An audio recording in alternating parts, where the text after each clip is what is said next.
I'm thinking when it comes to Kitty's father, I think part of the idea is that there is this moral grayness about it. You know, not everything's black and white as we like to think of when in superhero comics. He did a bad thing by what was it? He embezzled money or something like that in his bank. But he was doing it to help people who couldn't pay back their home mortgages or something to that effect. So he was doing a good thing, but via a bad thing. And I think that was kind of the idea is part of this maturing of Kitty is realizing that, not everything's black and white. And, she faces some of those challenges herself when she's tempted by stealing money from the ATM and so forth just to survive. So maybe that's the idea, but I agree. It was overly complicated. It was a little hard to follow.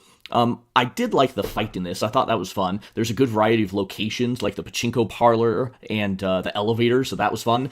And I thought this did have the potential for such an awesome ending, right? Having Wolverine give Kitty the chance to kill Ogun, and she chooses not to, I thought that was great, showing that she is her own person. But then to have Ogun attack and Wolverine cut Ogun through a phasing Kitty, that was incredibly cool. And had it ended there, I feel like this would have been a lot better issue, honestly. The rambling philosophy afterwards, I don't feel like that really added a whole lot to it. The epilogue was necessary, so I can kind of forgive that because, they got to wrap up all the strings and get him back to the States. But, man, it had the potential for a really cool ending. But it's in the middle.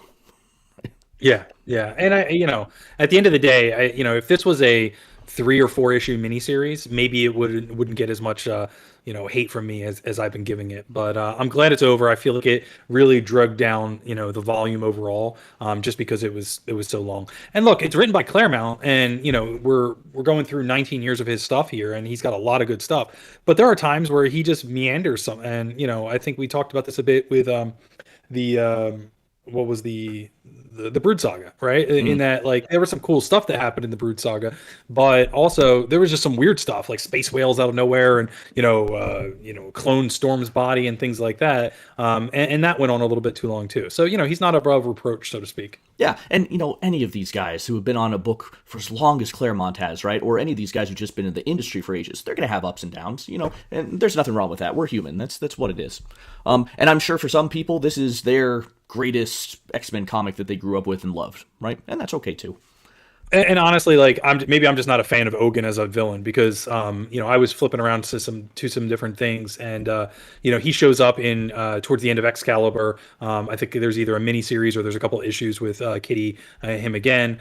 He shows up in the Wolverine epics. I remember not liking, not being that big of a fan of that. So I think the villain just doesn't land for me overall. That's all. Sure, fair enough. All right, any other final thoughts there, Stozier? Nope, I'm good to move on to the next issue. All right.